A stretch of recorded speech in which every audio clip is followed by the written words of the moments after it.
सिद्धिराज, या ना लवकर. कधी एकदा तुम्हाला बघते असं झालंय मला.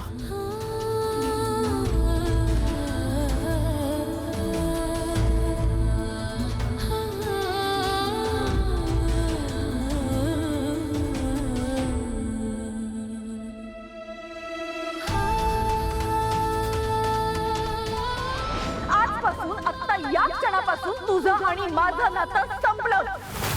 तुझी मुलगी भावना आजपासून तुझ्यासाठी मेली. भावना, किती वर्षांनी तुला अशी समोर बघते. असं वाटतंय आता या क्षणी धावत यावं आणि तुला मिठी मार. आईवर रागावली आहेस ना, पण बास ना ग आता. आणखी किती वर्ष अशी वागणार आहेस, अशी दूर राहणार आहेस. झालं गेलं विसर ना. कर ना तुझ्या आईला माफ. भावना ताई,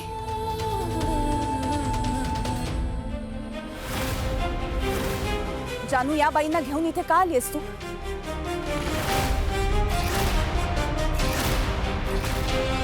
भावना ताई, ऐक ना. जानू, मला यांना भेटायचं नाहीये, माहितीये तुला. मी या बाईंना भेटणार नाहीये.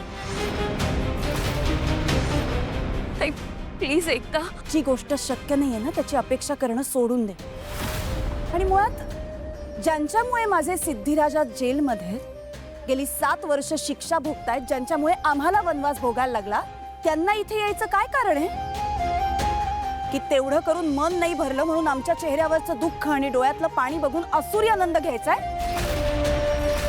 आई, अगं आईला खरंच तुम्हाला भेटायचं होतं म्हणून ती. हे उगाच खोटं डोळ्यातलं पाणी कशासाठी आहे? हा खोटा पश्चाताप कशासाठी? ताई, अगं जीज आमचा कोणीच नाहीये का? हा, अगं आईसाठी तर तो कोणीही नाही.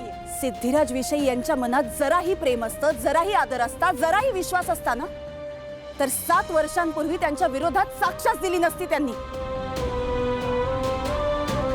आणि मला प्रश्न विचारण्याच्या आधी यांना यांच्या कर्तृत्वाचा जाब विचार. काहीही गुन्हा केला नसताना माझे सिद्धिराज गुन्हेगार म्हणून जगतात. आणि आज इतक्या वर्षांनी ते परत येणार आहेत, तर परत आल्यावर सुद्धा आता यांच्यामुळे पुन्हा काय भोगावं लागणार आहे त्यांना काय माहिती. 7 वर्ष मी माझ्या नवऱ्याशिवाय राहिले. माझ्या मुली त्यांच्या वडिलांशिवाय राहिल्या, त्या वडिलांच्या मायेशिवाय राहिल्या. सिद्धिराजची आई त्यांना भेटण्यासाठी तडफडत होती. 7 वर्ष गाडे पाटलांचं घर त्यांच्या मुलाची वाट बघतंय. त्यातला प्रत्येक दिवस, प्रत्येक मिनिट, प्रत्येक क्षण मी कशी जगली आहे ना, ते फक्त माझं मला माहिती. आणि याचा हिशोब यांना चुकवावाच लागेल.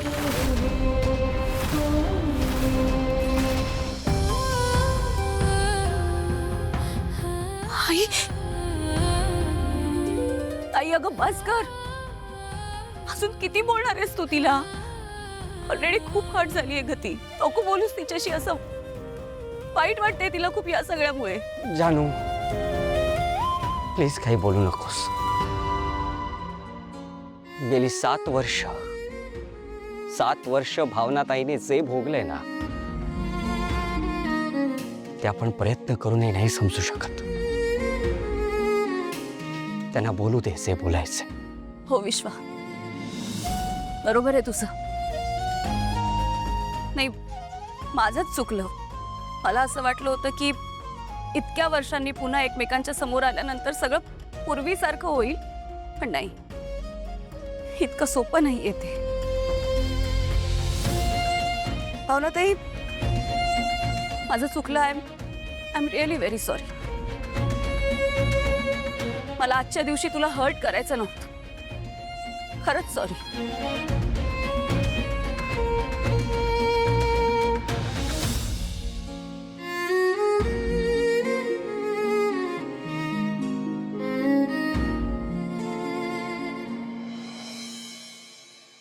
सिद्धू भाऊ, आज तुम्ही सुटणार मग. तुमची लय आठवण येणार बघा मला पण. बरं, तुझ्या बहिणीच्या घरचा पत्ता सांग मला. यंदाच्या रक्षाबंधनाला मी घरी जाणार आहे. जायच्या आधी मला लिहून द्या पत्ता. सिद्धू, माझ्या पोराबाळांनी इंग्लिश शाळेत शिकावं अशी माझी लय इच्छा आहे. दिन्या, ऐक ना, नको काळजी करूस. तुझ्या मुलाबाळांचा इंग्लिशची शिकायची जबाबदारी माझी आहे. हं? आणि हो, इथून बाहेर पडल्या पडल्या तुझ्या आईला सुद्धा भेटणार आहे मी. तिच्या ऑपरेशनचं जे काय असेल ते मी बघीन सगळं. नको काळजी करूस, तुझ्या आईला काही होणार नाही. सिद्धू भाऊ, तुम्ही लई केलं आमच्यासाठी. नाही बघा, काय वाटेल ते झालं. इथून बाहेर मी पडत असलो तरी सुद्धा आपली मैत्री तुटणार नाही. सिद्धिराज गाडे पाटील, चला तुमची निघायची वेळ झाली.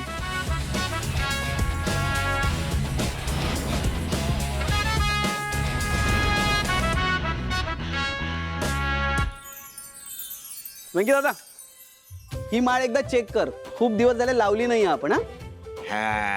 असं हरीश, काय चाललंय हरीश तुमचं?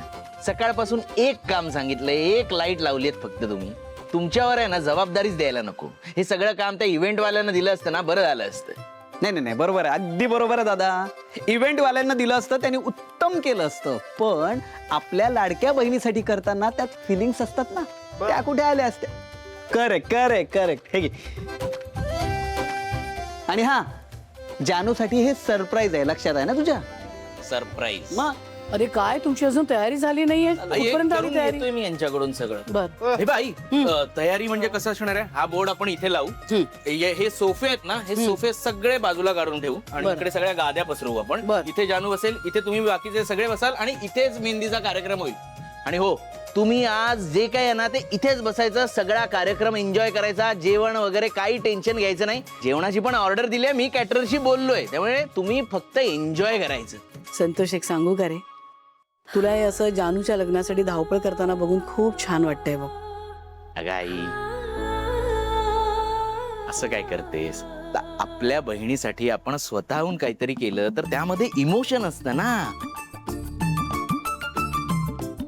आणि जानूच्या आयुष्यात इतक्या वर्षांनी सुख येतंय म्हटल्यावर आपण थोडासा हातभार लावायला नको का? असाच वागत राहा. वीणा, हाय, अगं ते मेहंदीचे कोण ऑर्डर केले होते ते आले का? आलेत आले ताई. बरं बरं, जरा भरभर करून घ्या आपण. हो. हा. आई, त्या लाडक्या बहिणीच्या लग्नात काम केलं, तुझ्या नजरेत चांगला झालो तरच मला जे हवंय ते तुझ्याकडून मिळवणं सोपं जाईल ना.